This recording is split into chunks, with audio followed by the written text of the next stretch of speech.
XFM 104.9, kicking off there with the Dandy Warhol Steve. Sure. Ricky Gervais show with me, Steve Merchant. Well, they always let me say that. Well, I thought you would. What? Well, it's 5:01, isn't it? Already an error has occurred. Yeah, it's a shame, because it could have been slick. But Steve, we've got some great music. I've been on a bit of a soul tip this week, to be honest. Yeah, I was a bit of a folky last week, but you know, you got stuff from like early Bowie, some Stevie Wonder, a little bit of Groove Armada. We've got the classics. We've got Coldplay, we got Blur, we got Ash. We haven't planned anything for the show. Got nothing, have you? You're just reading the list of songs that I might play. Thinking that will fill up some time. Oh, no. Anything interesting happened to you over the week? Nope. No, I just swore off air, and Karl went, never swear in an on-air studio. I love it when Karl tries to sound like he's professional and understands the business. Yeah. You don't fool us, Karl. Yeah. Yeah. Oh, I wish I could buy like a Karl, you know, like those Garfields you can stick on a car window. Oh yeah. I reckon we should be able to get a car like that we could send out as a gift to people. That'd be lovely, wouldn't Just this little face pressed up against the glass, like a window licker. Yeah, like you'd have to lick his face to stick it there. Yeah, that'd be a joy. Oh, bless him. Or one of those things you throw out a window and it sort of like flaps down. They sell them for a quid. Yeah, exactly. Or those little dancing baby pigeons. That's what we used to use. Or frogs from the pond. Sure. That's cruelty to animals, and I don't condone that, and it was a joke before the RSPCA phone in and say stop throwing frogs at windows. Well, people who are listening... And I don't mean the French, by the way. That sounds like xenophobic before someone calls in and says stop throwing French people at windows. Yeah. So I'm digging myself into a hole here, aren't I? Yeah. It's all gone horribly wrong. Quick, mention the Germans and then this guy. Yeah. I don't mind the Germans. No, good. Karl... I was just saying, I wonder if people know what Karl looks like in the wide world. Is there any reason why they should? Have you ever featured on anything, or? He's like Moby, he looks like Moby. He does look like Moby, yeah. That's what Does that help? Is that a compliment? Sort of a Moby who's... Mank. Had a bit of a tough paper round when he was younger. Yeah, that's right. A bit more knackered than Moby. Yeah, I think so, yeah. See, I think Moby's great. He's one of those people, whenever he opens his mouth, I sort of, I'd love to be mates with him. He talks sense, he's interesting, he's lovely. I don't like his records.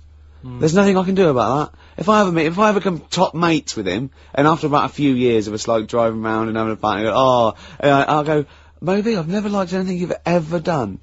Is that what you do with your mates? Just drive round? What are you, 16? Never. I've never done that. Go to a car park and just do handbrakes. Never. I haven't done that since I was like 17, when like it was great to someone had a car. You couldn't believe that you were just moving. I remember once, right, my mate, Bob had a car, and there was me and another friend in it, and we were young, about sort of 18, and he did a U-turn when he shouldn't, and this motorbike hit him and came off, and the music, it was just turning me down. It was really, really bad, right? And he was there, and he was really worried, and the motorbike bloke was dazed, and he went, "You okay? I'm really sorry." And the bloke said, "Yeah." And I put my head out the window and went, "Sorry about that, mate. That's the third one today." And this motorbike just looked at him and he went, "No, don't do that, Gervais. Why'd you do that? Why'd you say that?" I just thought it would be funny. I didn't really understand the severity of this. Have I told on the radio before about that time when I just passed my test and I was driving my parents' Volvo estate, and we went off driving down some country lanes? Have I mentioned this the one with the... Yeah. I've told you, have I? Yeah. Have I told you, Karl? No, go on. Or maybe tell you a bit later on. Let's play a record. I'll tell you that. There's a great anecdote about a Volvo estate coming up. Exactly. That's the kind of stuff you're getting on XFM this Saturday afternoon. Do you want some Coldplay or what? Oh, I'd love to. Coldplay. Don't panic. That's the title of the song as well as what I was saying. In fact, I was just saying the title of the song, if I'm being honest, making it sound like it was Conversation, XFM 104.9. It's the Ricky Gervais show with Steve Merchant. Thanks. You were going to tell us a little story about a just Volvo passed estate. my test. Yeah. My parents had a big Volvo estate, and it's quite a big car to drive. My parents didn't have a car.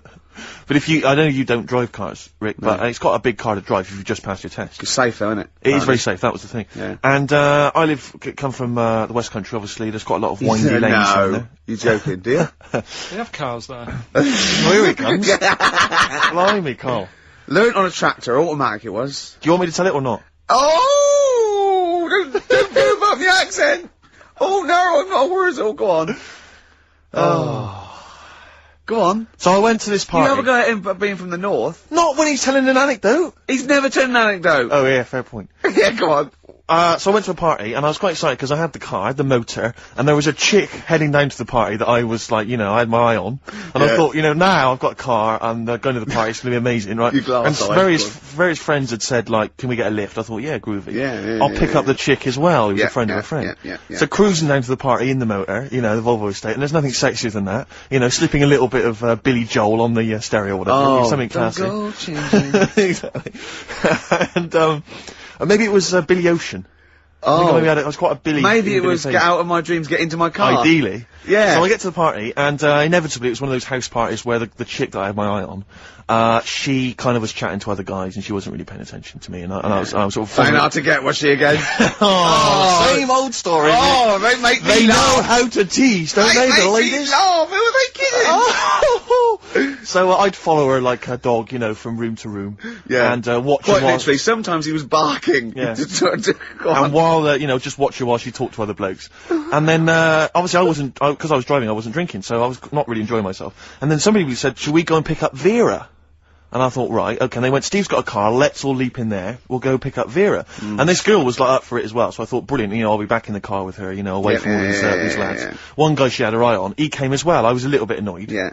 But anyway, he was in the car, so I'm driving down these country lanes, just driving along, and they're directing me, they're saying, go left here, go right. And then suddenly, we stop, and, one of them goes, just drive into that field, this pitch black field, right? And I'm sort of, well, it is my parents' car. Just drive in the field, Steve. I'm thinking, well, I don't want to, like, not seem like I'm a hard, cool, crazy kind of guy, because the chick's in the car. So I drove the car into the field, they all leapt out, started running off into the darkness, shouting, Vera, Vera, Vera, where are you? So I'm just sort of sat there in the car, waiting. Wasn't Vera Lynn, was it? Because she likes to hide in fields. Bizarrely, it wasn't. Right. It was just, I was just left in the car, on my own with Billy Ocean, and suddenly, out of the darkness, they come back holding a Vietnamese pot-bellied pig that they had stole from a nearby farm, and they knew that the pig was called Vera because someone knew the farmer or something. Anyway, so they got this pig, so now they're going, I'll put the pig in the back of the car, we'll take it back to the party, it'll be hilarious. I'm thinking, well, I'm not sure I want a pig and all its, piggy crap in the car, right, crammed in there. But they say, yeah, so obviously I'm thinking again, I don't want to look like I'm, a nerd. I'm terrified of that, Rick, ever happened. Yeah. So, So you go, hey, bring the pig into the car. Exactly. I'm no nerd. Exactly. Yeah, go on. So now we drive off again. I got this pig kind of screeching in the back of the car. And, they say, stop again, let's do some cow tipping. And they do that old thing, about the fact because cows sleep standing up, don't they? So you can push a cow over and stuff. Yeah. So they're having a wild time, hilarious. So this time, now we get to a sort of dead end in the road. And, they say, well, turn around, let's go back to the party. And I'm thinking, fine. Try and do a 3-point turn in this very narrow country lane, right?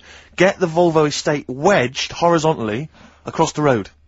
Can't get it out, just can't seem to sort it out. I don't know what, I'm panicking because there's a pig in the car, right? And, local disgruntled farmers, right? People drunk, partying, probably off their head on some kind of weed, Rick. Was it loads of blokes with, like, pitchforks and flaming torches Exactly. going, burn him. He's playing with our pig. Exactly that. And so that, do you know, I was so terrified that all I could think was they're gonna have to send a helicopter to lower a magnet onto the top of the car to lift the car up and put it the right way round. You used to read a lot of comics, didn't you? Yeah. Yeah. So, do you know what I started doing? What? Crying. Did you really? Yeah. Why? So started crying, just very slightly, started getting upset. And the other guy that the girl fancied, he had to get into the driving seat and sort it out for me by slowly edging forward So and backwards. that's the worst bit of the whole story. Yeah, edging slowly back and forwards. He just sorted it out, just slowly worked the car back round, and then we were off. You're just gently weeping. Just gently weeping in the back. The bloke had just taken the bird that you saw from a distance. Exactly. That was basically your wife in your head by then. Oh, yes. Wasn't it? I can't We were believe it. happily married with a pig for a child. Don't joke, that could happen. I know. The pigs come, if you like. Sorry? What? What did you say? What did you say? What did you say? When you do what, Carl? What? What did you say? No, what did you say? Because I don't want to have to go to the radio authority again. What did you say then? Just remember. We are going out live, Carl. Yeah, remember Tom Binns, right? What did you say? What I'm saying is, why were they shouting Vera? Because pigs don't come to the name, do they? Hey? I don't know the ins and outs of pig, of how to lure a pig into your trap. Can I just tell you some very, very interesting things about pigs? Please do. Right. One, everyone knows they have a corkscrew-shaped penis, right? Yeah, A corkscrew-shaped Yeah. penis. That's the tail, isn't it? Two, they can't look up. They can't put their head back and look up, right? Three, they can have a 30-minute orgasm. Rick, is it only pigs that have got a corkscrew-shaped penis? No, and landlords. Okay. Very handy. Right. Here's one for you. Go on. Like insect facts and stuff. Go on. If a man was a flea... You could jump over St Paul's Cathedral. No. What? Wrong. It's gone up now. It's... the big wheel. The big wheel. It's the Millennium Wheel. Now. It's gone up now. Play a record. You're the best. Ash, there's a star on XFM 104.9. Now, Steve. Yes. Karl text messaged me in the week, very excited, because he just watched a programme that proved me and you were stupid. Remember we sort of championed the anti-supernatural? Yes. Sceptical view. We're just absolutely sceptical about things like that. We're atheists. We don't believe in ghosts, anything like that. Anything supernatural. We're followers of James Randi, a genius of our times. But Karl saw something that proved us wrong. I'd like Karl to tell you what this proof was, what he saw it on, and look at him. Go on then. It was on Wednesday night. Yeah. I was watching. You see, the problem is I didn't get the full story, so you could pick holes out of it. Sure. Unlike your usual investigations into the supernatural. Which are It was called, can I just say what the programme was called? Mr. Exorcist. Oh, brilliant. So sounds like an academic work to me. The bit that I caught, I just flicked it over, sort of seeing what's on the telly, and I thought, oh, Exorcist, I've seen it, but there's nothing else, and I watch it, and then I realised it wasn't the same thing. Yeah. I thought, oh, I'll have a bit of this. And there was an old woman and a daughter, and as far as I was aware, the bit I picked up on, they were saying, oh, you know, it's dreadful, and unless you've been through it, you know, you've had ghosts in your house and that, you really don't know what it's like. Yeah, sure. And the main thing that seemed to be getting them down was the fact that the budgie was getting stressed.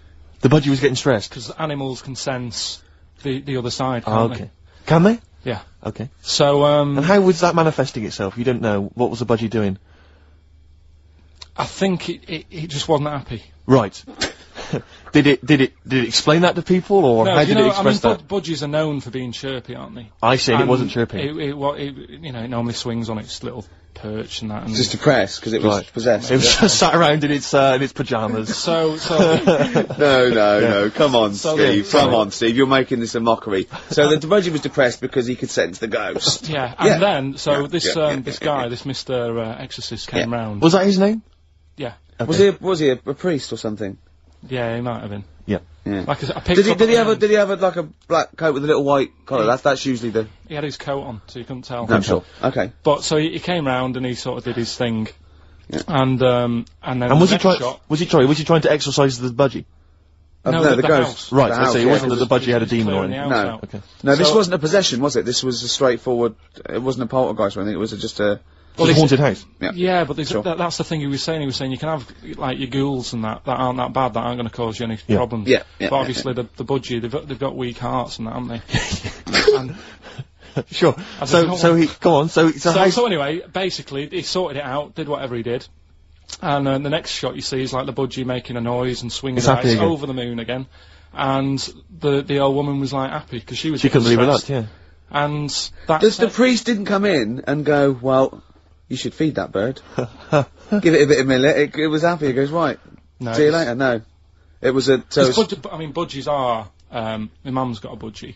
And they're fairly happy all the time, aren't they? So it's got to be something very odd. Right. You never see a budgie sitting down going, I feel like topping myself, to be honest. Yeah. Do you know what I mean, though? No. Do you know you can have, like, a moody dog? You can see a dog when it's unhappy if it's walking down the street. You can have a moody canary, can't you? And what they do is they often tell the police what you've been doing. They're known for that. Mm. Yeah. So basically... So that, for you, is proof that the supernatural exists. A bird in a cage got a little bit annoyed, wasn't chirping as much as it normally did. Who knows why? There could have been a little draft up its... and... Cloaca. Exactly. That's a medical term. Anyway, a man came in and did whatever he did. Yeah. Mr. Exorcist, though, Steve. Yeah. This wasn't any bloke off the street, this was Mr. Exorcist. Yeah. Yeah, so... And for you, that's the proof that there's... Just because, like, if it was a person, you go, they're playing up for the camera. Yeah, a budgie could possibly act like that, Steve. Yeah, I see what you mean. You're saying a budgie would not be trying to... It wouldn't be trying to become famous or just want to get on the telly. Not like Lassie. No, sure. It was basically a show-off. Yeah, or Champion the Wonder Horse. Yeah. What do you think? I think... I've changed my tune, Rick. I don't know about you. I have, and I think we should play a record. I'd love to get Mr. Exorcist in. Wouldn't that be amazing? Never dabble with things you don't understand. Sorry. Like women. See what I did there? Oh, he's turned that back on me. Blur. Boys and girls. Girls and boys. Embarrassed to say. Blur. Girls and boys there, Steve, on XFM 104.9. So, it's not so bad, really, because we didn't plan anything, you know. No. We've proved the supernatural. We were wrong about that. Well, just one other question. Was there anything else in this woman's house that led her to believe that there were ghosts, or was it just the fact that, you know, Tweety, or whatever his name was, wasn't chirping? You see, this is the problem. I was watching UK Style. I was watching something on that. What were you watching on that? It was, do you know, it's not changing rooms, it's like that, but cheaper. Quite seriously, right? You might be the most interesting man in the world. I'm fascinated by it. I'd like to follow you. I'd like to have a hidden camera on you. I can ask you any question. You know, I'd like to have you in a cupboard in my flat. So I just think about it, I wonder what Karl thinks of that. And I'd just throw some at you, and you know what I mean? Because that's what my dad did. Just kept me in the cupboard. Do you know what I mean, though? Yeah. I wonder what Karl would You're think never about stuck this. for a conversation point if Karl's around. That's what's genius about it. He's always got an opinion. He's got an opinion about everything. Yeah. It's But I love the fact he was watching UK Style without a shadow of irony. Yeah. No, He's that's just what I like about him. Exactly, that's what's I wouldn't brilliant. like it if he was trying to be No, he's not. kitsch Yeah. and stuff like that. I like it because he's down the line, straightforward, no nonsense. Yeah. This is what I like. You know what I mean? He's gonna be sort of like Jeffrey Boycott, Dickie Bird when he's about like 60 or 70. He's gonna get on a bus and go to the driver somewhere, you need an haircut, you look like a scruffy get. You know what I mean? He's gonna be a great old bloke that he doesn't get chinned in the pub. Yeah. Right, people protect him, you know, because he's like 70 or something. But it's great. You're looking forward. You're actually in that nod. That nod went. I can't wait to be 70. Yeah. Wasn't it? Can I make a suggestion that we just get people, they can email in just questions or comments they'd like to hear from Karl. Maybe they just want to know his opinion on the Afghanistan situation. Yeah, like, or you know, like last night's Coronation Street, whatever. Yeah, like they do it, you know, in the NME or imagine that coming up to the election, they go, Billy says Labour. Oh, Yeah. Karl. I think the Sun has White Van Man. Each Oh, day they interview a guy who drives a white van, see his opinions on various topics. Karl is very much our white man van. White man van. Yeah. So any query you have, I think most of our listeners are, any to be honest. opinion that you would like to hear voiced from the K-Man, ricky.gervais@xfm.co.uk, or you can phone in, I forget what the number is. Oh, matter, 700, 800, 1234. Sweet. Now, it's time for our first regular feature of the day. That film sounds good. That film sounds good. I stopped the film reviews because I've done all the films that are 9 or 10 out of 10. I don't want to drop my standards. Absolutely. This is a feature where it's a soundtrack of a film where I like the single from it and might make me want to see the film, might have seen the film. Today is our first request. Right, interesting. This is for Martin, who wants to hear Live in the City by Stevie Wonder, and it's from Jungle Fever. Let's hear it. Well, I love the song and I love the Absolute film. Living for the City. Genius. Stevie Wonder. The man's a From god. the film Jungle Fever. Absolutely. It's a great film. Yeah. Well, not to be confused with Living in the City, which I think is a Desiree track. So now never you did know, that. because you're a huge But Desiree fan. we were grooving along to that. It's a great, not my favourite Stevie Wonder track. I actually, for He's Mr. Know-It-All, but a great track. Stevie Wonder's just fantastic anyway.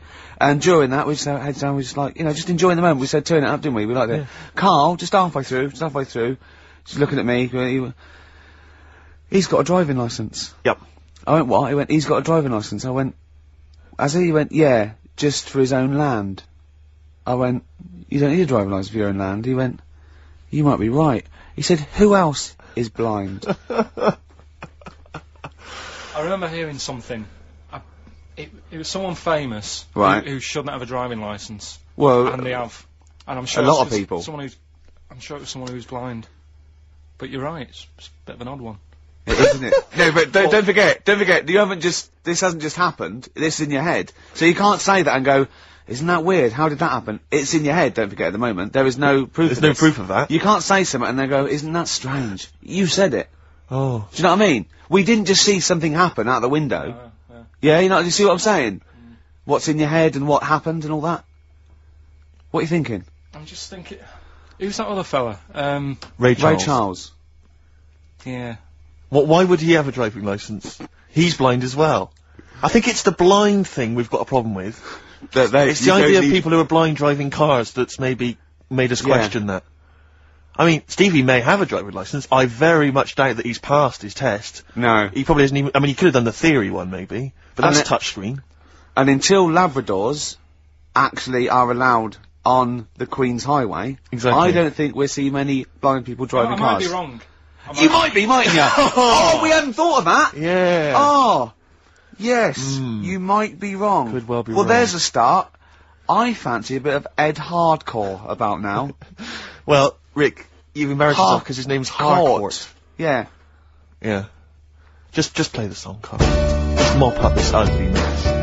Still to come, loads of our other features, of course, including Hip Hop Hooray! Black Rebel Motorcycle Club and Love Burns, XFM 104.9. I'm Ricky Gervais. My name's Steve Merchant. Carl, what's your name? I press the buttons. That's it. Carl, I press the button. Yeah. Oh, bless him. People are loving the K-Man, aren't they? They are. People are saying they love him. He's just. Oh. He is. He's I think we've created a whole new Will McDonald. I like to think so. Yeah. Or Gordon the Gopher. I used to have a show in Manchester. Did you used to host a show? Yeah, overnights. What kind of things was it? What kind of stuff? What sort of tip were you on? Phone-ins and stuff. Yeah. Yeah. You did a phone-in? Not a proper one. What did people phone in about? No, they didn't. That was what the problem. There was no phones. Go on. No, just you know, how things were going and that. Problems? Were you like an agony uncle? Kind of. That's amazing. Imagine that. Imagine sending someone to Carl. You got problems? Is it delicate? We'll go to Karl Pilkington. Hang on, looks like maybe there's some questions. Oh, we've got, we've got a few questions here. What's the one, what's Carl's view on... Carl, what do you make of nudism? Who's that from? Let me just check who that's from. Sort of there's a time and a place for it. That's from, it's very difficult to tell. That's great, you see. There's a time and a place for it. That is just brilliant. That is Dickie Bird. That's that sort of northern, confident soundbite. What do you think of nudism? Time and a place for it. There's a time and a place Would you for it. do it, Steve? Would I do nudism? Yeah. He's not allowed. Not again.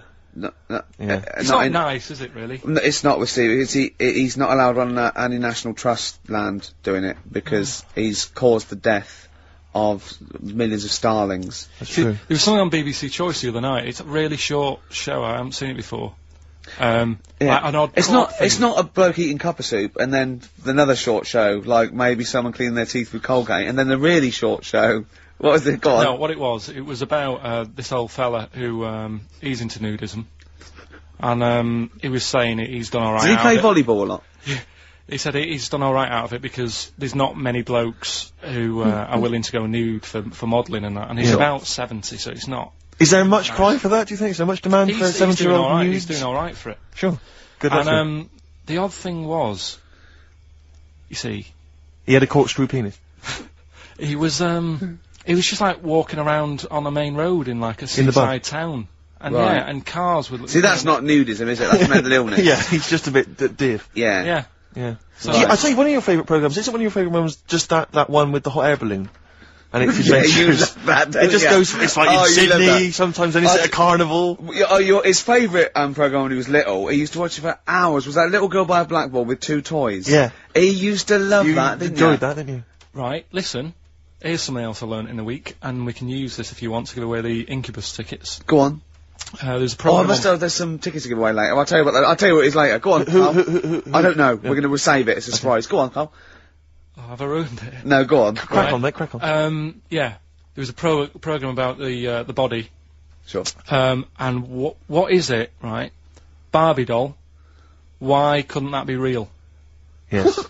Play a record, Carl. I do know the answer, actually, I have to say. What do you mean, really? why couldn't it be real? If the Barbie doll was like a real person, Right. it wouldn't work out. I don't understand the question!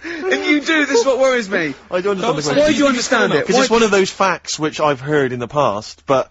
So therefore, because I know the answer, the question makes sense. But unless you know the answer, the question makes no sense. Well, of course it does. That's what's brilliant. Is it worth using for the tickets, do you think? Is it that good?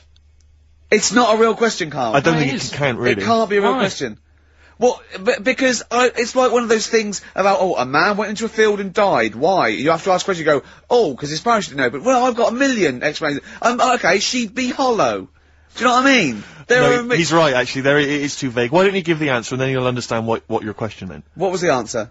She'd have to walk around on all fours, because No, physically, the proportions of Barbie could not be replicated on a real human woman, because she just couldn't have those dimensions. Yeah, we know. Yeah. But that, you know what I mean?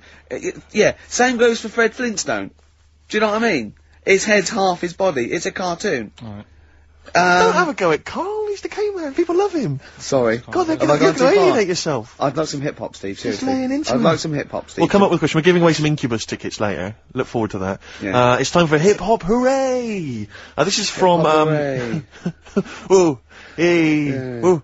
Hey, this is from De La Soul's 2000 album, not the current one. Artificial Intelligence, Mosaic Thump. Yeah, they've changed a bit, haven't they? They have, and a lot of people have dismissed De La Soul, but there's still some tracks you can dig out. Not as jazzy, but this is a soul tip to this show, is a wonderful track. This is With Me. Play it, Carl. Alive. P-O-D or pod. Absolutely. As I call them. Yep. On XFM 104.9. A bit of rock. Who are you? I'm Ricky Gervais. Steve Merchant here. Yeah. Carl over there. Now listen, there's a bit of rock there. Yep. Takes us into a competition. We got Incubus tickets to give away. Incubus, you say? Now, I like Incubus. Okay. I mean, for what they are, but, you know, I'm a bit worried about all this crossover, this new metal, and these people coming out that are a bit like Pearl Jam, and a bit, all this sort of, I'm not too sure about it. I'm still not convinced, but Incubus have got a bit of style about them. Well, you know, the competition we just ran there, the phone in, ask Kyle and thing, people were phoning up, one person said, what do you think about new metal? Carl just quick as fast went, I hate it. Exactly. And he threw a question right back at them and went, do you listen to that in the morning? She went, yeah. He went, wow, you see, in the morning I like Ash. In the evening, I might listen to, I think he said Magic FM. Yeah. But I love the fact that he is now, we've put him on a pedal, he's happy with his own opinions. Before he was like, don't know. And now he wants to tell the world. He'll be down Hyde Park Corner tomorrow, won't he? And they're going, right, who wants to know what I think about, I don't know, At 2 o'clock, I will listen to the Human League. Today at 4:13, I had one apple and listened to Primal Scream. Thank you. No, you're a great bloke, Carl. We better stop now because, you know, we're going to make you into the new James. There'll be more from Carl next. So this is a very last question that this is Jim, he's emailed in. He says, does Carl think that that Waterworld, Mad Max, Judge Dredd or similar films present an accurate portrayal of what a post-apocalyptic world might be like? How do you imagine the world will be, Carl, when the bomb is gone? So I've got no comment. Okay, let's forget the films. What do you think the world might be like if there was, say, a nuclear war and we had to survive underground for a while till all the, waste went away and we could come up and we could eat fruit again and, it was all weird and we had to start from scratch? I'd rather die. Okay. All right. Wouldn't you? Wouldn't you? Well, supposing it was sort of like, you know, Britain was just, it was, all the buildings had gone, right, or there was some bit of scavenging, there was like, and we hid underground and we came out, you know, sort of, in 10 years' time. Don't keep shaking your head, you know the question. You can go, no, rather die. And it's fine, you lived on tin fruit for a few years, right? Then you had to come up and start again, you had to find other civilizations. I'd want that thing that, is it Walt Disney had? Sort of, cryogenically put me in a preserved fridge thing and say, look, wake me up when it's all built again. I couldn't be doing with that, walking around with a hard hat on all day. Yeah, what would you do? Set an alarm clock? You're the only person. What, you get in a fridge and even know, if you find this, do not disturb till 2012. You know what I mean? No, well, yeah, but saying that wasn't, well, I mean, what would you do first? You'd just come out into the light, it was like, you know, Saxon Britain, there was nothing, you'd have to start again. What would you do? What would you do first? I'd probably go and see where I live now to see what's left of it. I know how he thinks. Oh. Carl, if you were the last man on Earth, right, and you had to have one other woman with which to start the human race again, right, and not your girlfriend, who would you start the human race again with? Which person would you want to? Bear in mind, it's not just like the fact that you've got to have kids. They've got to be able to provide something in this world. They've got to be leaders, and they might be all melted. And exactly. So their beauty may have. They've just got one good eye, but now they can tell what you're thinking because of radiation. Yeah. They tried to go through a pod, and there was a fish in there for some reason in their Wellington. I mean, for me, probably. What would you rather kiss, a mermaid or a unicorn? Carl, quickly. Mermaid. Why? No, I want him to answer my question. It's got a lady's face. Okay then, what would you rather kiss, a lady with the body of a fish or the body of a horse? A fish. Wouldn't you? This is the best thing in the world. It's just like, you know when you call a file a rude word, and then the computer goes, do you want to open tits? You laugh, because it's like, that's what playing with Karl's like. It's sort of like you input it, and you always get, you know what I mean? You sort of get... You get more back than you bargained for. Oh, probably only because I've seen films, that one with that Hannah Darrell or whatever her name is in, and she looks alright. I've never seen a film with a woman with a horse's body. Maybe if I've seen one, I might change my mind if... Okay, can you email us a picture of a woman with a horse's body? Yeah. Ricky.gervais@xfm.co.uk. Or do they exist? Anyway. Do you reckon unicorns exist, Karl? No. Look, let's play another song then, because I think we were going to give away some Incubus tickets. We seem to have got sidetracked. Okay. Well, I'd like to play my song For the Lovers. I'm not ashamed of this. It's an early Bowie track. It's his sort of, version of soul. It's off the Young Americans album, and it's a beautiful song called Can You Hear Me? David Bowie. At his best there. Yeah. Young Americans, Can You Hear Me? You said it when the record was on, Steve. You're not going to hear this sort of eclectic mix of music anywhere. Anywhere else, Rick? We go from hip-hop to soul, to hip-hop and soul, to soul-y type hip-hop. And then some soul-y hip-hop, hop. And ash. And the joy of it is, Rick, that if people are open-minded enough and broad-minded enough, as I hope our listeners are, they're going to be loving this. And we played Early Outen last week. We didn't care, Ty. We don't care what he's done since or what he's like now. We're not interested in reputation. I don't judge. You know what I mean? If they do a good track, can I say this now? Let's play that track. I am not interested in what people think's cool. No, obviously. No, I'm interested in what people think is good, Rick. Yeah. Alright? No, I'm interested in what we think is good, I Steve. don't care about what women think is traditionally handsome. No. I play by my own rules. Yeah, exactly. You do, don't you? Yes. Yeah. Okay. You're not in it for their amusement. I'm not in this game for anyone's amusement. No. Obviously not. Jeez, and all these women with the, I want to be able to have a conversation. Yeah. I want to have an orgasm. Hello? Yeah. Now, that was, David Bowie there. We've played some great tracks here, but we've got more to come, haven't we? We have indeed, yes. Plenty more to come, Rick, but we're going to give those Incubus tickets away. We've got our competition. Now, we were talking about, people keeping an open mind. Now, our listeners have got open minds. They're like, they're not only open, they're blank. Yeah. They're, really. Empty canvases. From the ones that have been, from the ones that have been phoning up, I don't know how they dialed. No. I think they're wrong numbers or they sat on the phone or something. Sure. And a lot of old listeners are coming back. A lot of people from the old days of XM. I don't know, they're obviously been allowed out. Yeah. Finally. Well, that's caring the community, Rick. Yeah. A lot of people now get thrown out of those homes or I thought, detox centres. Yeah, I thought maybe an old question, something I'd explored 3 years ago, 4 years ago. What excites me is the fact that, clearly all those kind of needle exchanges and things like that really helping people stay alive, and that's a joy. Sure. That's evidence there on the phone. Yeah. Now, what about this? Now, you know the answer to this, I've done this before. Okay. Right? There is one London station. Rick, we've done this in the last couple of weeks! Oh, you think I'm going to say St John's Wood? Yes. No. Okay. There is one London station that has no vowels. That has no vowels? No, it's not. Oh, no! You've not thought this through It's at one all. vowel. It's one vowel. It is one vowel. So there's one London station with one vowel? I can't remember the answer, though. Oh, no, this is pathetic. This is so rubbish. I so want to be on someone else's show. Like, Camfield would be good, or just on, like, Dr. Fox. We like Dr. Fox now, don't we? Fox is amazing. We like him. He's come through on that Pop Stars Tonight. I love Fox. I like his little trunk. He's like a little trunk, and he works out, and he's got a bike and everything. But I like him. He's optimistic. He wears too much blusher, and I like his suits. But it's the fact that it's like, however hard he tries, he just doesn't look right on the telly. He just looks like a man who's been sewn into that suit. I know. And I tell you, when I saw him once riding here into Capitol on his Harley. Oh, is that such a joy? Yeah. No, we like Foxy. What about Simon Cowell? Oh, boo. What about that Nicky Chapman? Like her. Yeah, what about who's the other one? Oh, Waterman. Up and down, He's Waterman. a bit of a knob. Wow, come on, you can say that, but he's sold millions of records. None of this talking... So's our price. None of this talking is disguising the fact that we've still not managed to give those Incubus tickets away. Okay, what about this? You've got nothing, have you? No. Running on empty. Yeah. Play a record. Hives there on XFM 104.9. Right, we've got a competition question. Steve's come up with it at the last minute. This is just to check if you are a regular listener of the show. Yeah, okay? we would like to reward loyalty. Exactly, absolutely. So, last week on the show, Ricky described a story that happened to him, back in the 80s when he was making his TV appearance on Razzmatazz with his band. And he had to fly out, was it to Newcastle? Yeah.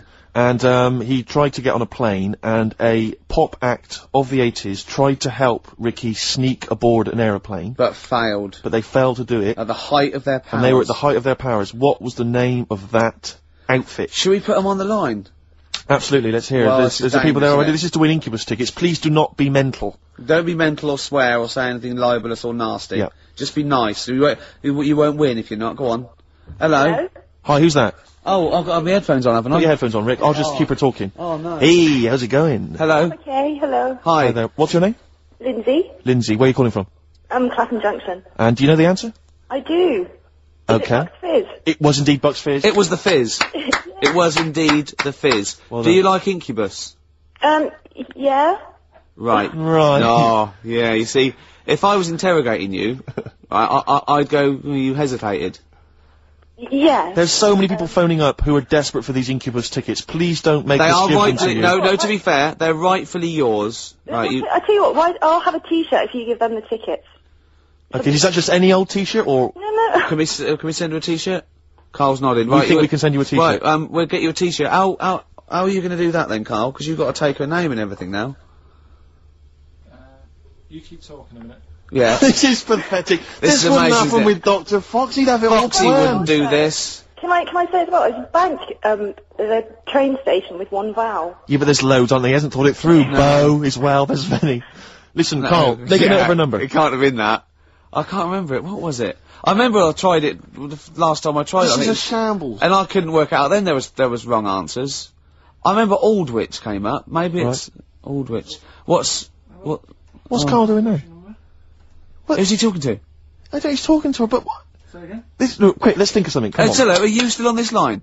No, he's picked up the phone now. So what am I doing? Shit, we're giving away, we're letting people behind the curtain. Let's keep up this veneer of professionalism. This is so rubbish. Come on, no, don't draw attention to it. Okay, alright. Let's just talk and make Steve, what are you doing tonight? Looking forward to Pop Stars? I'm looking forward to a lot. Who do you want to win? I'm glad you've asked, Rick. I'd love to see Darius have a bit of success, but I don't think it's going to happen. I think it's probably going to be the stutterer. I think it is going to be Gareth. He has a name there, Steve. I think it's going to be Gareth, yeah, apparently in the polls in the week he's getting twice a bit. We're back, don't we? Okay. Alright, Carl, okay, so she's getting a T-shirt, is she? Lovely. Right, who's that on the line? Next contestant. Hello? This is amazing. An error. I mean, we couldn't do this worse. Go on. Exactly. Hello? Hello. Hello, who's that? It's Dan. Dan, hello, Dan. Danny.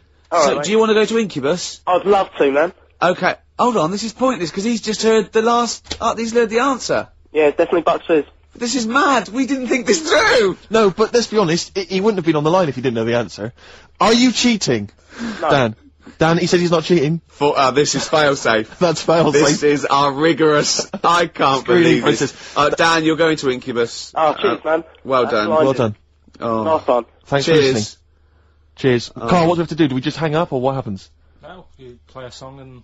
Play a song then. You've got his details. Yeah. Oh, Play God. Feeder, just today. That reminds me of this Christmas where my 51-year-old brother wouldn't let anyone near the PlayStation 2 because he was playing Gran Turismo. And he has to build his car up and buy it. He just played it from about 6 o'clock till sort of 3 in the morning. Was it bought for him, or? About 3, I don't know, but we had to watch him. Brilliant. Why that song particularly? It's on it. Oh, It's it's I featured think Feeder feature all over it, don't they? On the Right. soundtrack, yeah. So there you go. Yeah. I was on the tube the other day, Rick, so I was just coming into Finchley Road. Yeah. And, I was on the train. I know you don't travel on the tube anymore, because No. you're too famous. But, I never did. No, fair enough. It's not that I don't really recognise, it's just that it's beneath me. Fair enough. And they're on the tube in each carriage, on these newer ones, there are kind of these flaps that are normally locked closed. And there was one of them that's swinging open. And inside there were various buttons like on, off, self-destruct, whatever. Yeah, but yeah. seriously, like doors operating. Train quicker. Exactly. And you were thinking, like, you don't want some, kind of oik, sort No. of fiddling around, pressing buttons and stuff. It could be quite dangerous. Yeah. So I got off of Finchley Road. I thought, I'll be a good commuter. I'll mention this to the staff. and they'll probably, you know, they'll thank me for it. And if it's an attractive young staff member, you know, I mean, they never are on the tube. Have you ever seen an attractive member of staff at a tube station? Oh, come on, steady They on. are such freaks. I mean, I know that's the pot kettle black thing. They're all from Devon, apparently. They're grotesque people, really. Alright, steady on. And, so anyway, I went up to this guy, I thought... The uniforms don't out, though, do they? They don't, it's pretty grim. And so I went up to this guy, I said to him, excuse me, I was just on the train there, and, there was a flap open, I could see all these buttons and things. He went, right. I was like, yeah, well, I just think, you know, it might be, you know, wandering hands, a small child or something. Yeah, right. Small child? He went, what carriage was it? I said, well, I don't really know what carriage it was. I just, maybe at the next stop someone should come and check. He went, well, how are they going to check if they don't know what carriage it's in?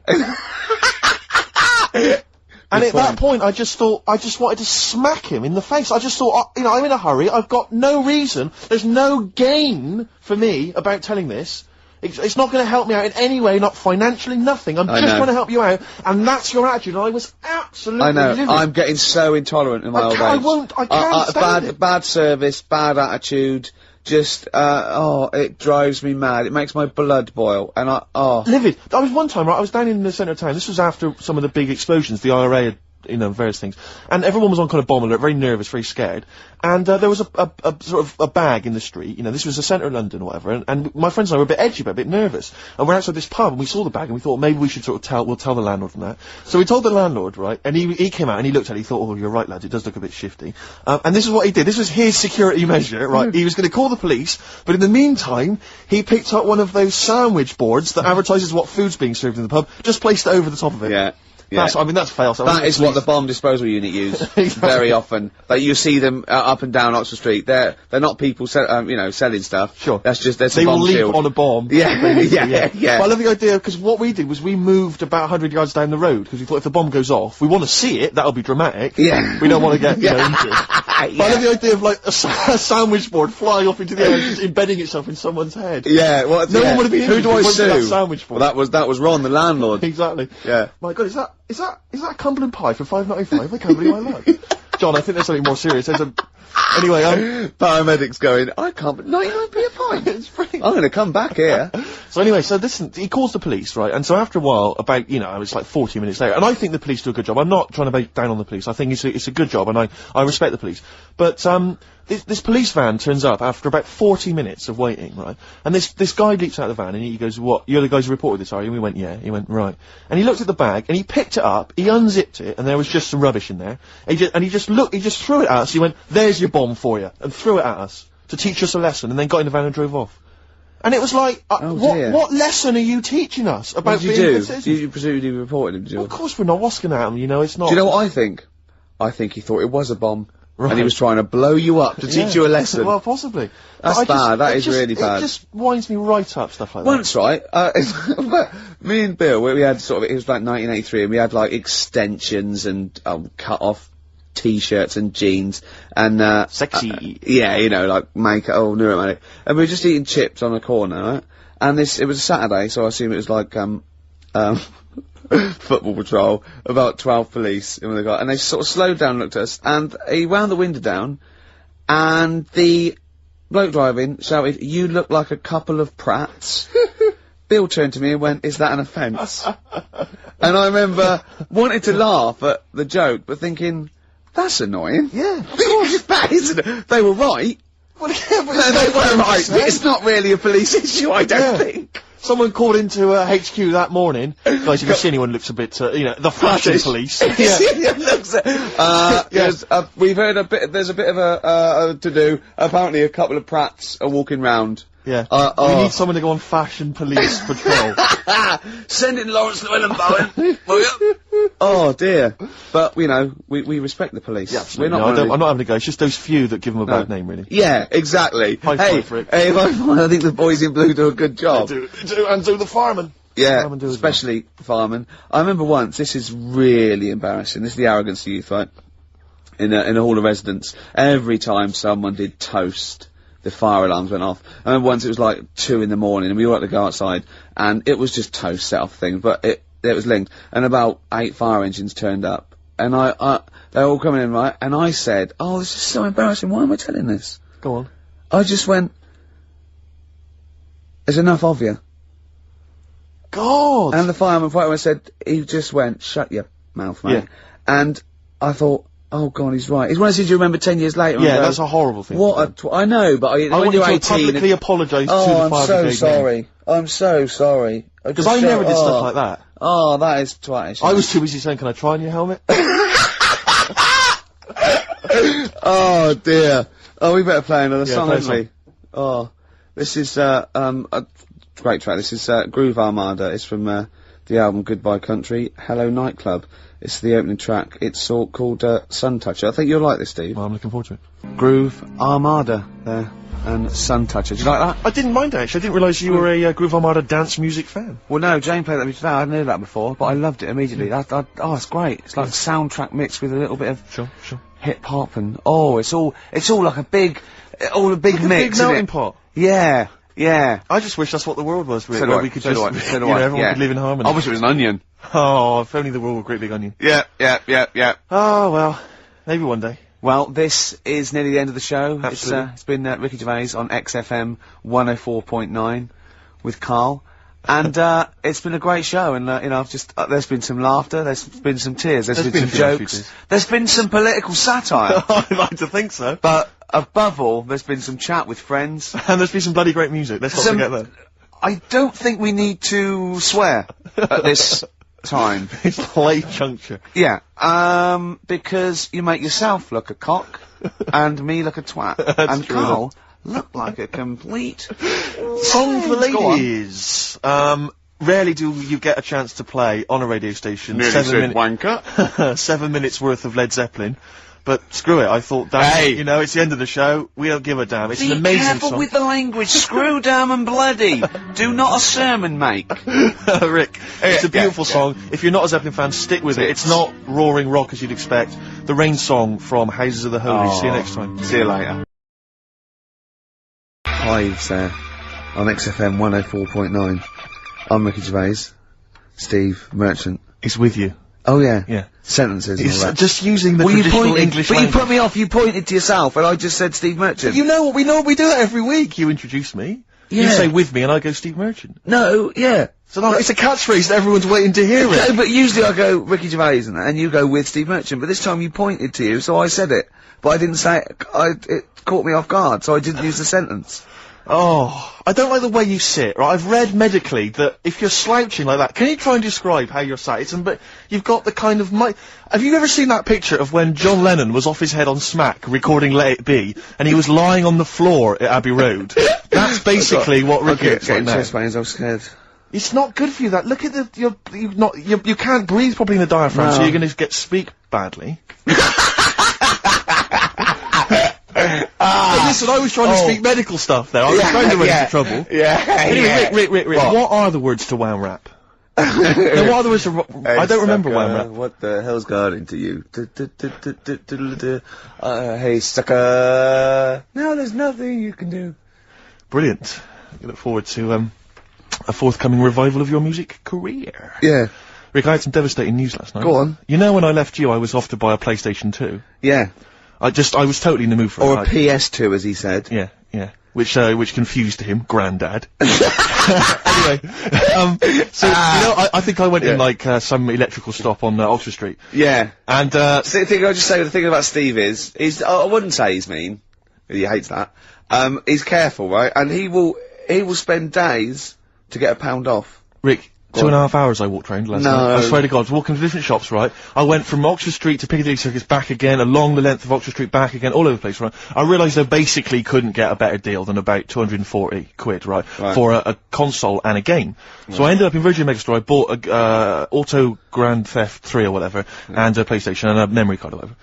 So I shoot off, and I'm walking off, and I'm going to the Tube, and I walk all the way to HMV, on, opposite Bond Street. Sure. And I just popped in there because I'd forgotten to get something. And I went downstairs, and I was walking past the, PlayStations, and it went, if you buy a PlayStation 2, you can get Grand Theft Auto 3 with £20 off.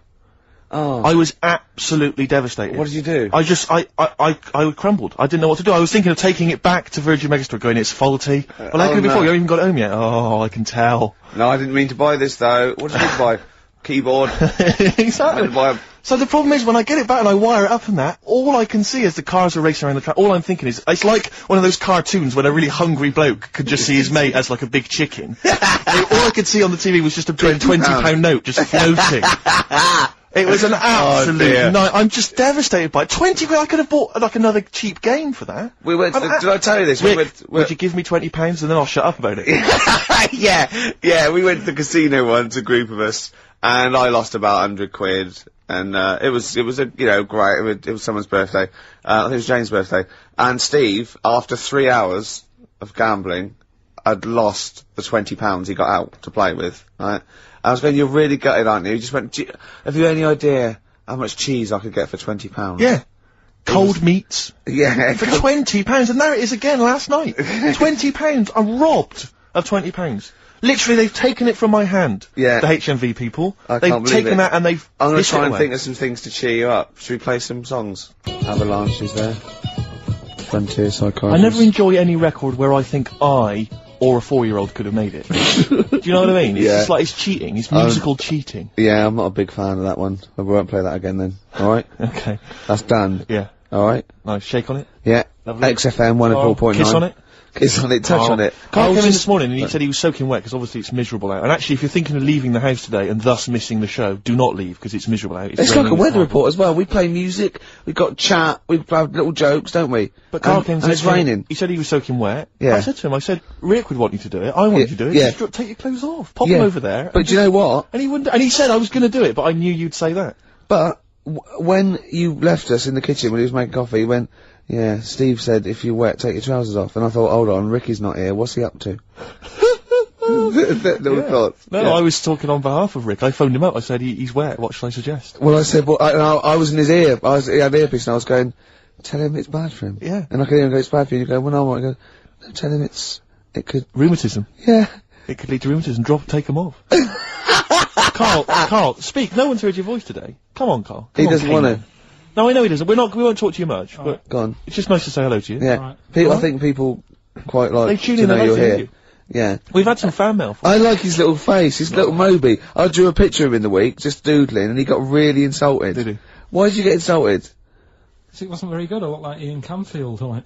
Oh, what's an insult? Yeah. Ladies love Canfield. Yeah. I mean, they're weird kind of heavy metal ladies. Yeah. The ones that drink blood. Yeah. Yeah, they love Canfield. I thought of you look like today, but I think you might find it insulting as well. It's just meant to be affectionate. For people who don't know what you look like Beaker at the Muppets. I can't see how that would be an insult. Oh God! We don't need to put it like that. It is, but it's sort of like, I like Beaker. Yeah. Yeah. Yeah, but you like him because he's a fool. He just goes, what does he say? Yeah. Yeah. Well, you look a bit like that doctor that used to accompany him everywhere. That professor. Oh yeah, the little fat little bloke. one, yeah, that's nice. Carl, what was it that you told me as well when you came in? Just Carl's fault for the day. Okay. Carl, what did you tell me when you came in? Because it was miserable out, and you made it is a grim day in London. I like it already. Brilliant. I was thinking, could you imagine dying today? Go on, explain more though. Just because when you're dying, you're always like in your bedroom, in your bed, and your family's next door. Always, yeah. And I just thought, can you imagine lying there, looking out your window, because they do that as well, they sort of have the curtains open to get a bit of light on your face. And I just thought, what a day, if this was like your last day, could you imagine? But then go on, you made XFM, another, you made another even more profound point. You said if, instead of dying on a rainy day, you'd prefer to... No, if you died on a bit of a nicer sunny day, then it's not so bad. No, it's your last day looking out on the world, and look at it. Don't you agree? Yeah. I thought that was a beautiful point. It was poetic, almost. It was, wasn't it? Because no, the point was that what upset me was that you said you'd been thinking about that today on the way in, and it upset you. But my point was that if you think about the people that are dying any day, it'll upset you. Yeah. Do you see? Yeah, but you don't think about it when it's sunny, because you think, well, they'll be all right today. They won't be that annoyed. You're absolutely annoyed. But today, think of that. Oh, no. Oh, I'm dying today. It was just when I got up and opened the curtains, and I thought, look at it. I'm glad I'm not dying today. Yeah. Carl, play a song. Yeah, interesting. Mole Historical Society. Watching Xanadu on XFM 104.9. I'm Ricky Gervais. With me, Steve Merchant. See, it doesn't work if you say with me, Steve No, Merchant. doesn't work. I've either got to say with me, Steve, or you just go with Steve Merchant. Sure. See what I mean? Okay. It's not as easy, is it? No, it's not. No. It's not as easy as it seems. You know this, right? I mean, What? the radio show. Oh, yeah. We do, right? Well, we just come in and we don't plan them, we just sort of like chat. And they still pay us, it seems good, Omar. Should we just do this all day? What, all day on XFM, Or just get a license where it's Ricky and Steve FM, and we just chat and we go, what are you doing there, Steve? Just having breakfast. You go, oh, right, yeah. Yeah. Oh, what are you doing there, Steve? I'll just clean the windows and that. And we have a little chat, and we go, oh, just reading the paper. And we just talk and we play records. For 24 hours a day? Yeah. I mean, have you spotted any flaws in that plan, or? It would be boring after about an hour and a half. Yeah. Is that it? Yeah. Oh, okay. I mean, this is boring now. No, and we've only done 20 minutes. No, it's just we were talking about Karl having a thought, remember? Yes. And then I had that thought when I went out to get some orange juice, and I had that thought. So maybe this show can be about let's have thoughts. Okay. So we have thoughts? Yeah. Okay, or they could, if we haven't got any, they could phone in with some. Okay. Or email a thought, maybe, if you've got a thought. Email that in. Just thought we could talk about it. Ricky.gervais@xfm.co.uk. Could be a thought about anything. Hey, can we go on? Can we not make those thoughts racist or homophobic, though, please? Yeah. Or, not downers. No, nothing that's going to bring us down, you know? Yeah. Upbeat stuff. Yeah. Go on, Karl, you were Do gonna... you know when you said 24 hours then? Yeah. Do you know how much it takes to run one of the escalators on the underground for 20 hours a day? How much it costs a year to do that? To run it how long? 20 hours a day? Yeah, that's what it runs. Is this another of your facts? Mm-hmm. These are always substantiated by an independent source, aren't they? They're not just something you overheard on a bus. Am I just to check? This is fact. I read it. Did you read it on a wall in a sandwich shop? Sometimes I wish this was on telly, because when Steve said this, you have these substantiated by an independent arbitrator, Karl just looked at him. Yeah. Like he'd just spoken French. He just looked like that. It's it. Okay, so anyway, this information you've got from a reliable source, you read it on the back of a fag packet or No, something? I think it was in the Metro magazine in the week. Lovely. Okay. Yeah, okay. So here's and let's just hear it again. How much does it cost? Yeah, there's loads of escalators on the underground. Yes. And they run for 20 hours a day. Yes. Don't tell us how. Tell you what, Karl, that's such a fascinating fact. Don't tell us. Let's play a record, Rick. Okay. And then people can stay tuned if they want to hear how much it costs. This is like some sort of mental home radio. Yeah. Isn't it? I mean, we're not mentally ill. We haven't had any head trauma. We're educated people. Yeah. But we come out with just rubbish. Gobbledygook. Just nonsense. It's like, I can't grasp it. I don't know why he started saying, I've no idea what that thought was. You just said 24 hours about doing radio for 24 hours, so I thought, 20 hours. Oh God! So we're now examining the thought processes that we all have before we get to. Let's just hear a song. Okay, right. It's 1:30, and that film sounds good. Ooh, that film sounds good. Feature. This is where I choose a song from a film that. Oh, that film sounds good. See, this is a film that me and Steve both love, and he saw it first and got me onto it and said I'd love it, and I did. It was Rushmore. It was a great film, and from it features one of my favourite artists of all time, The Wind by Cat Stevens, and this is off the first album I ever bought, from Teaser and the Firecat. This is The Wind from Rushmore. That film sounds good. Feature. Cat Stevens, The Wind. Elegant. It's a beautiful song. The album is a superb album. It's seminal. It's just has some great songs on there. I feel like playing another one, maybe Song for the Lovers. Maybe do it later, yeah. Maybe I could do that, yeah. It's beautiful. I have to say I've seen the follow-up to Rushmore. If you enjoy Rushmore, it's this new film, The Royal Tenenbaums, with amazing cast. Ben Stiller's in it, Gwyneth Paltrow, and Gene Hackman in his Golden Globe-winning performance. Oh, yeah. Same sort of thing as Rushmore, same kind of style, but lovely sort of kind of family comedy. Absolute dynamite, and again, a brilliant soundtrack. Nico is on there, Nick Drake, all kinds of treats. Forthcoming in the cinemas, Rick. You say the follow-up, is it the It's not a sequel. It's the same director, same writer, right. Some of the same cast. Bill Murray makes another appearance. Same style. Haven't the Swingers lot done another one? They have. Their new film's Made, with the same Jon Favreau and Vince Vaughn. Again, dynamite, really good fun. Not as kind of perceptive as Swingers, but certainly as much fun. Have you seen Swingers, Karl? I think so. Is it the one where they've got a line in it, they've got a catchphrase in it, haven't they? You're the money? Your money? No. You're so money. That's it, yeah, I've seen it. Yeah. I love the fact that I said you're the money, you went no. You went you're so the money, you went yeah. Well, yours is from, what's his name? Yeah, Jerry Maguire. No, Yeah. that's Show Me the Money. Yeah. Yeah. I've seen it. Anyway. See, that was really articulate. We had, we did a feature, it linked into film, Steve Loves Films, did a little, you know, off-the-cuff review, then it went into gobbledygook again. Yeah. I can't even say it. You couldn't even say the word gobbledygook. Yeah. Anyway, listen, you had an interesting fact you were going to give us, Carl. I don't think we can leave people waiting for this any longer. No. Right. How much does it cost to run one escalator, that's just one, Yeah. on a London Underground? It's running 20 hours a day because it shuts for 4 hours in the night when they're cleaning up and that. Yeah. Yeah. How much does it cost to run it for a year? £12. £60,000. The trouble with these facts is, I've got nothing to compare it against. Well, think about, like, your yearly electric bill at home. Well, when you put it like that, when you can... It's a lot, isn't it? When you think they could just use stairs. Carl, play a song. Politics on XFM 104.9. Please, people, just use the stairs. Chemical Brothers, Star Guitar. I'm gonna be honest, Steve. I like the video more than the song. Agreed. Good. Yeah. I just wish we could maybe tape the bits we're not on air, just because that's when Carl comes into his own. Yeah.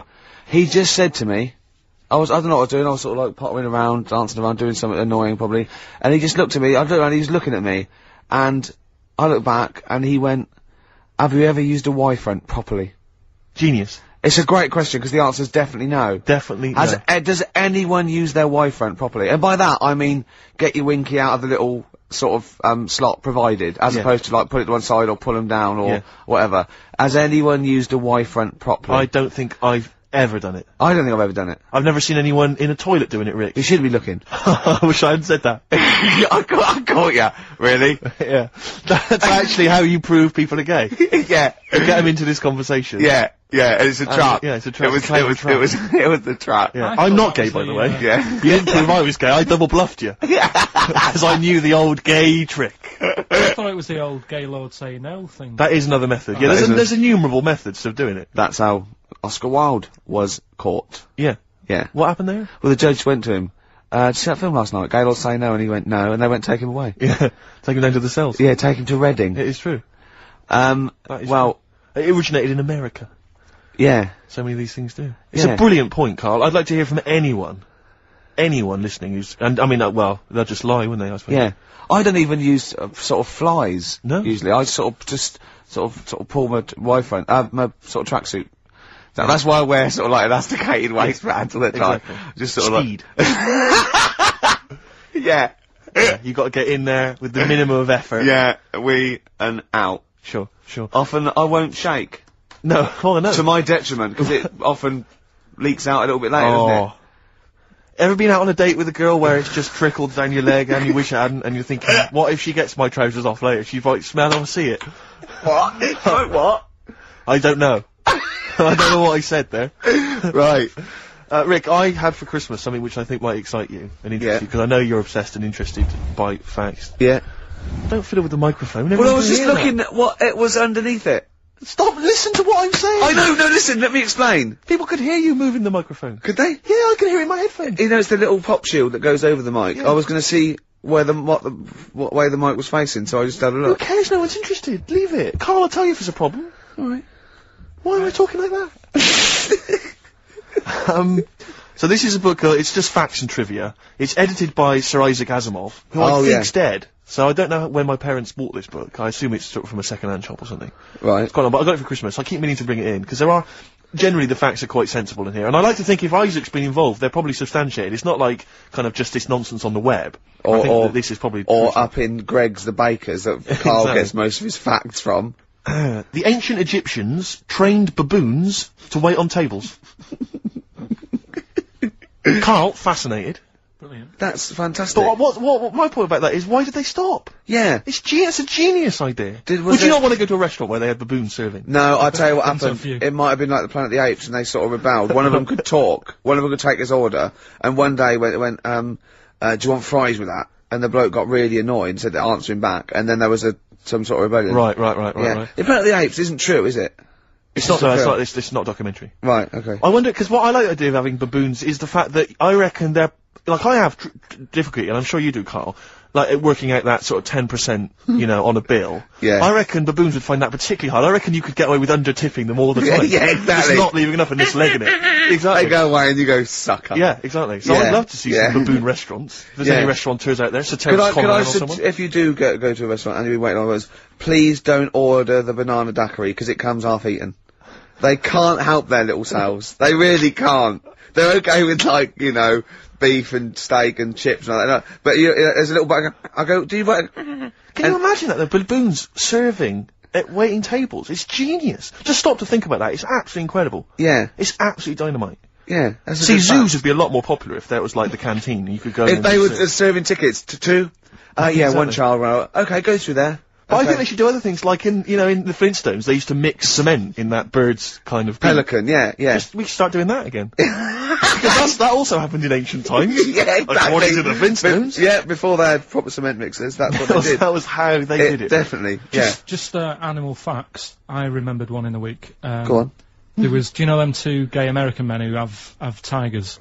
Well, they're not necessarily gay. They're not. No one actually knows if they are gay or not. They are. Alright. Okay, well, yeah. Gilbert and George, is it? No, that's those artists. They're called Siegfried and Roy. But anyway. Who may or may not be gay. Yeah, and if they are, so what? And if they are, so what? But if they're not, and they don't... I just said that so you knew what I was talking about. Sure. Okay, the two gay ones, go on. Two possibly gay guys. Yeah, let's not worry about libel law anymore then. Yeah, if you shave a tiger's head... Whoa. Right, okay. You've got to treat that sentence with a lot more reverence than you did. Think what you're saying. If you shave a tiger's head... Not just its head, its whole body. Oh, sorry. Sorry, yeah. So I thought you were getting weird. Go on then, if you shave a tiger, go on. It's still stripy underneath. The skin's... Is it like rock? It goes all the way through. Yeah, that's amazing. Where did you hear that one?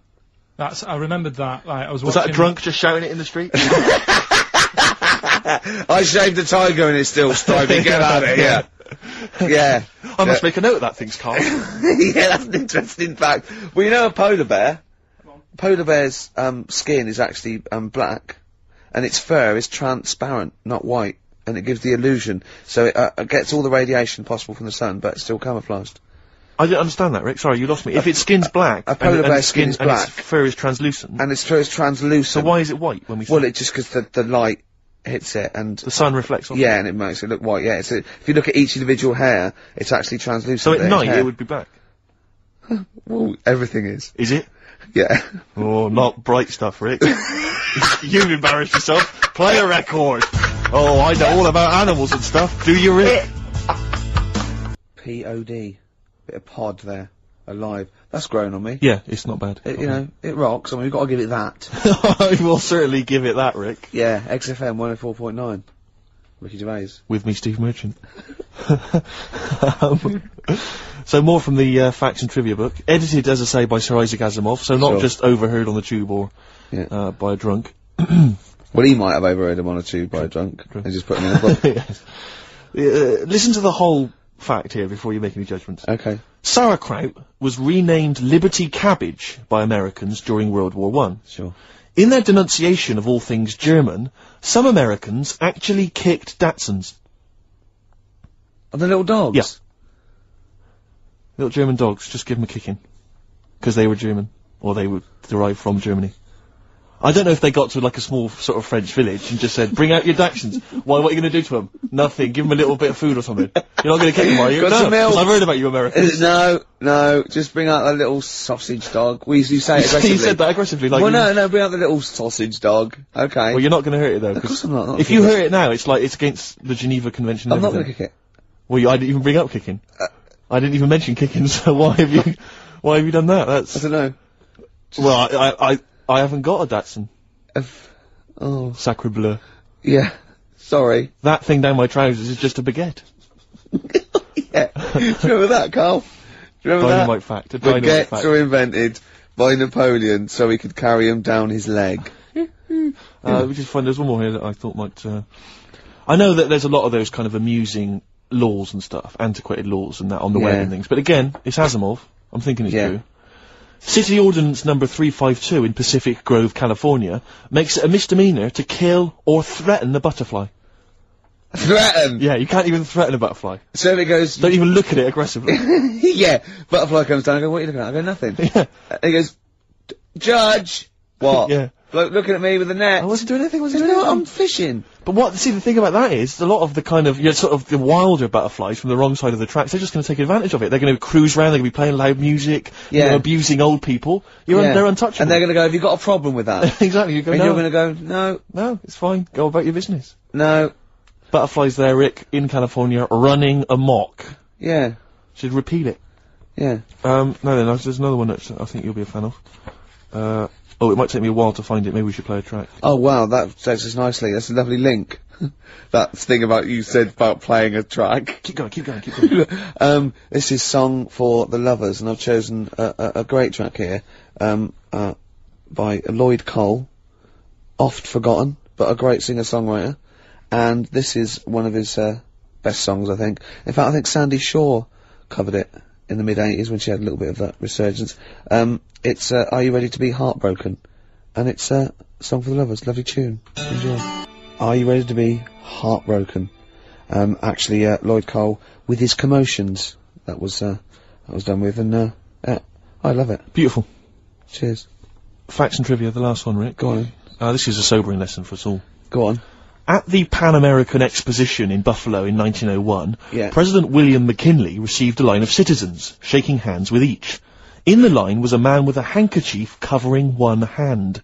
Neither of the two Secret Service men guarding the president was curious enough to take a look at what might be under the handkerchief in the hand of the man. Leon Golzgoz, an anarchist. What he had was a loaded revolver, and when the president thrust his right hand out for the shake, Zolgozd fired twice. McKinley died a week later. So, what he did there, it was outwit the might of presumably the FBI or the Secret Service by covering the gun with a handkerchief. Clever. That's brilliant. It's absolute genius. Just think how they had to explain that. And they go, how did he get close enough and shoot the president? And they go, we didn't see the gun. Why? Covered it with a hanky, did he? Oh, well, you're not to blame then. Exactly, we can't compete with that sort of, didn't you think to look under the hanky? No. No, probably just thought it was a hand. Of course, because that's what the hand would be. Did you not think he was probably holding a gun or something? Didn't do that. We didn't train. We didn't do hiding it with a hanky, did we? Alright, if you didn't do it, then it's not your fault. Don't worry about it. But he lived, did he, for a week? The president lived with it for a week, yeah. That's because they had to go to him and they're probably shuffling around his bed going, sorry about that. Why don't you look? I had a hanky, did he? Oh, well, they're now in jail. Well, they were. Go on. Well, when we went into the jail to give him some bread and water, he had a hanky over his hand. Right, yeah. We thought nothing of it. Sure. And a gun? Yeah. It's a gun and he got out. See? Do you remember the gun? Yeah. That's terrible, isn't it? It's pathetic. No one's used that method since. I know. Because it was effective there, but you don't hear about that now. No. People using all kinds of elaborate methods to assassinate people, poisoning their wine. Yeah. I think that was Rasputin. As I recall, they put some poison into his wine. Well, I didn't study it in history class. That's my memory of it. But if only they listened to Karl last week, chink the glasses. Always chink the glasses. That shows that they used to test it, didn't they? Pour a little bit from yours into mine. That means I'm not poisoning you. Yeah. But if you're thinking of murdering someone, just a dignitary with a gun. Yeah, but let's say pop a hanky over it. Just think about that. Just pop a hanky over it. I don't know. Pop it inside an oven glove. And just wear that as you go to shake their hands. Or sooty. Or one of those big gladiator-style pointing foam hands that used to have on gladiators. Yeah. That would be genius. Yeah. I'm just using this because I love the president. No gun in there, is there? No. It's just a big finger. Check if you want. Yeah. Well, no, we won't then if you said check. Right? That's unlucky. Have I ever told you my method, Karl, my genius method of assassinating someone? This is brilliant. This is the ultimate crime. Oh. Is this the Ice Cube one? Have I told it to you before? No, but I know that. What's the Ice Cube one? When you, shoot an ice bullet. you get someone round. Rick, don't say it, don't reveal it, because it's my story to tell. Oh, Blabbing there's it two. out. I know two of them. Well, listen, let me tell you it and see if this is the one, right? This is genius. Right, you rent a room across the street from the person you want to kill, right? And then when their window's open one day, right, what you've done is you've made an arrow from ice. Okay, and then what you do is you train like to become a brilliant marksman with a bow and arrow. It's an old one. It is brilliant, but this is why it's classic. And then you shoot them with the arrow. It goes across the street into their heart, kills them instantly. But what's brilliant is the arrow, the murder weapon, it then melts, dries out. There's no murder weapon, and then you can take apart the bow. Another one, Steve, is to stab them, then take it out and walk away. No, Same, no murder weapon. No, but there's no, but you got to get into the building. This is the point. You're across the street. Right. The only thing that could get you is if someone saw you shooting an arrow. What about an arrow on a string? Arrow on a string? What are you talking about? No, not an arrow on a string, because that's not going to work. What if the string broke as you were trying to loot? Good point. No, Rick, the ice arrow is the only way. The ice arrow is the only perfect method of assassination. That was on Colombo. Was it? But there's another one. Do you know, like I was saying about the murder weapon's irrelevant, Steve. What? The fact that it's a murder weapon, that is irrelevant. No, because there are fingerprints on it and stuff. You're having an laugh, Rick. I defy you to win. There's no fingerprints on a bullet when it goes through your head at 12,000 miles an hour. They can trace it to the same gun, can't they? They can figure that out. Throw the gun away! No, but they'll find the gun. They always find the gun. Burn it! No, you can't burn a gun. Rick, my point is... Melt it. No, the point is his fingerprints and stuff. Well, no, wipe it.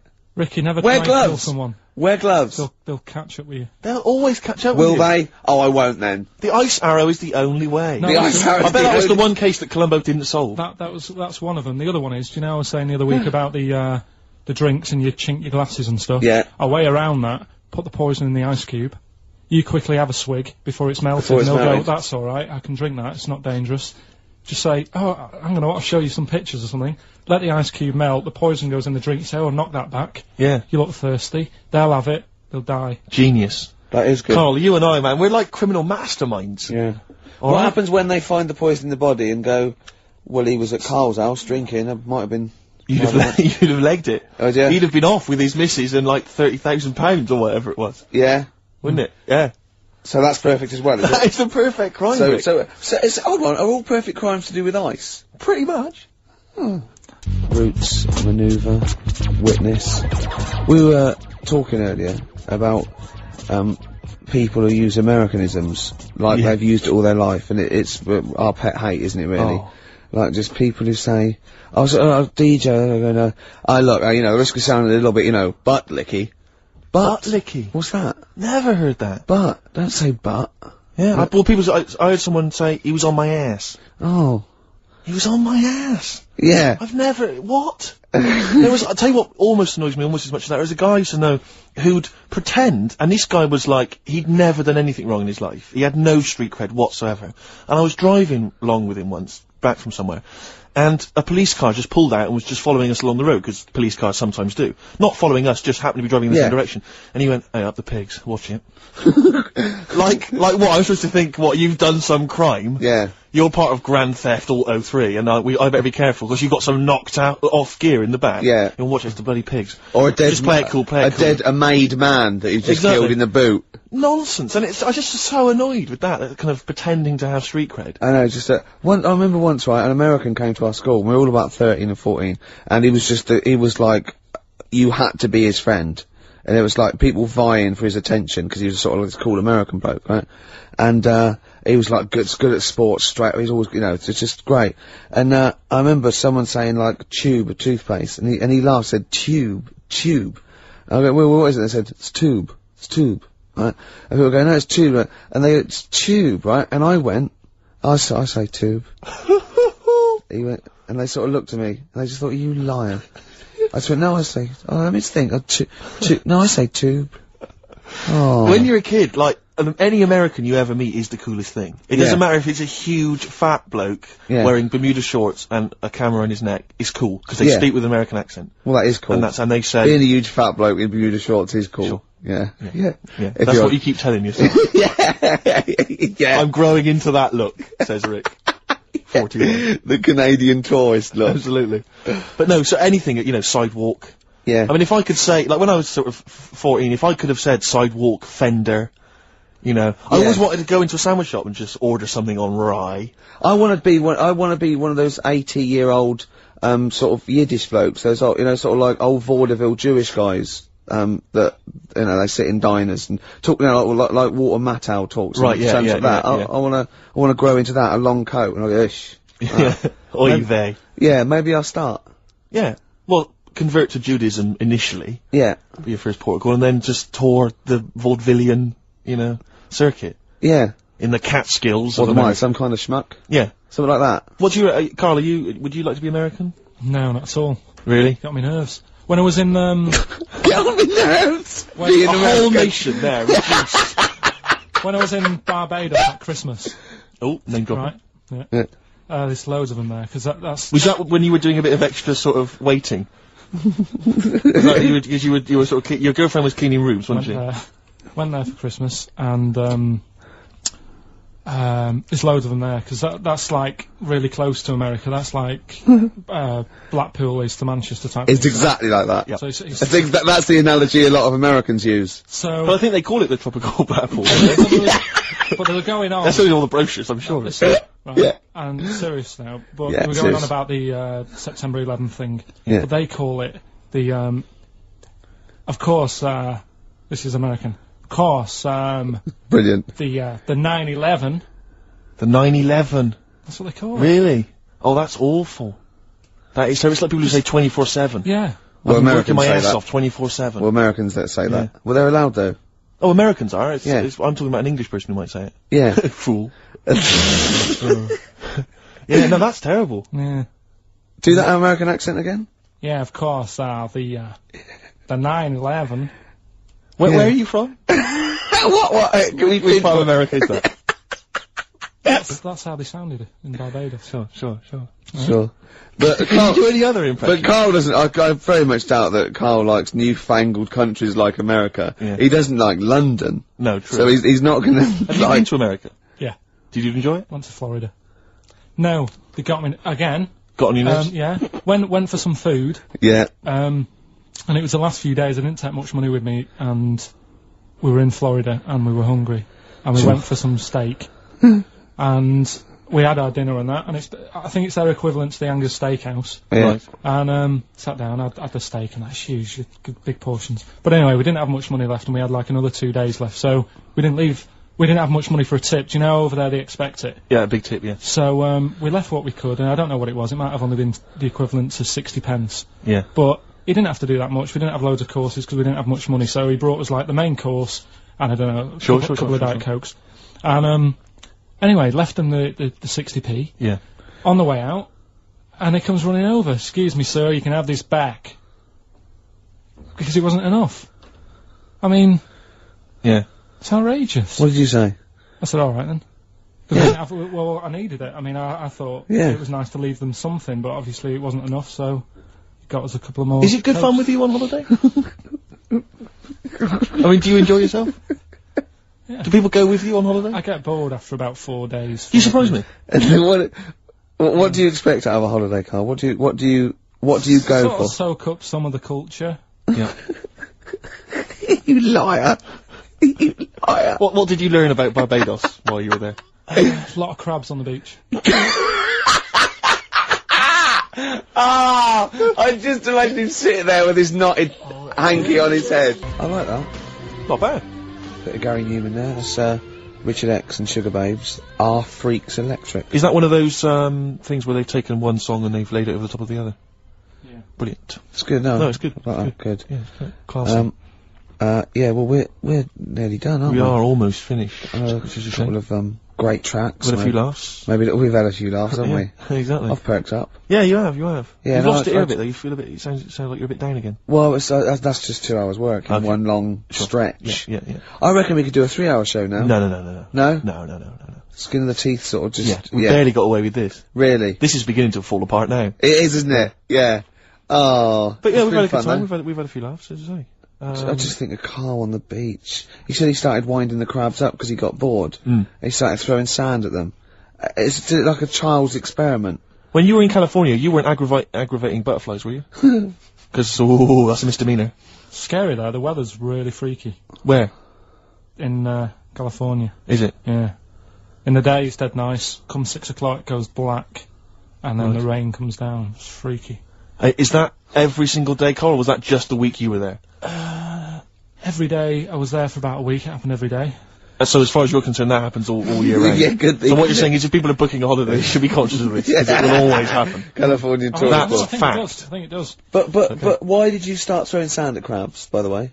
Just because you get bored on the beach, you sat there, you look around, and then I saw these crabs, and I was watching the way they move around, and what they funny, do, innit? sort of Did that annoy you the way they moved? No, I mean it works for them. Good of you. But it was just what I was weighing up is they're quite close to the sea, so I was watching the sea come. They like it close to the sea, don't they? Yeah, but they don't like it too close. No. So like the sea was coming close to them, they'd run towards me. Yeah. So as the sea came in to them, I was chucking sand the other way, and it was like, ooh. They didn't know what to do. They didn't know where to go. Really? Yeah. How long did that keep you occupied for? The last 3 days I was there. Maybe.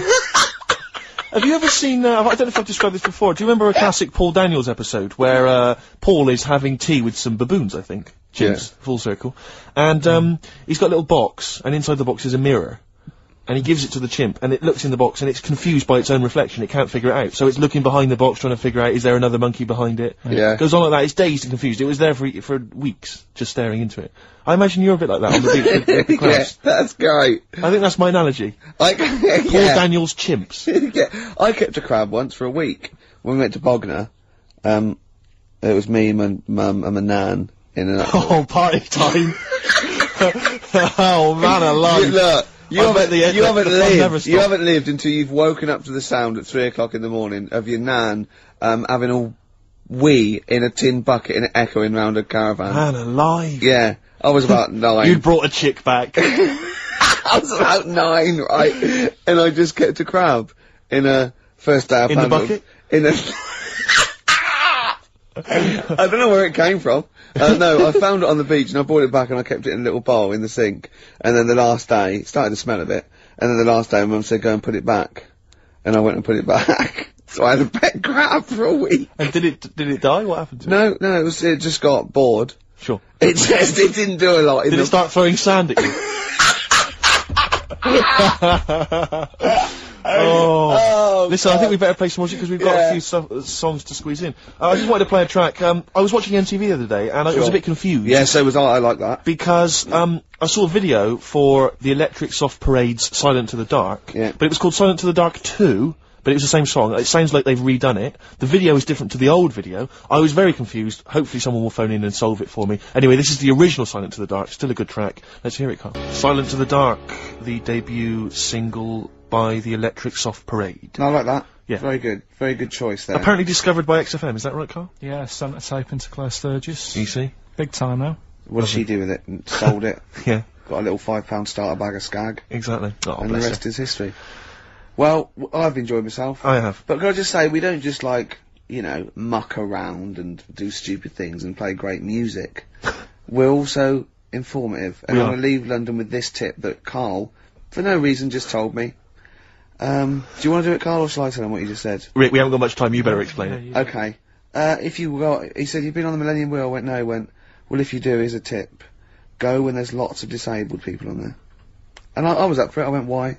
He went, you get more for your money, because they have to keep stopping and letting them off. You get an extra 6 minutes. Alright? Good, solid advice if you're so ready to that go there today or tomorrow. Yeah.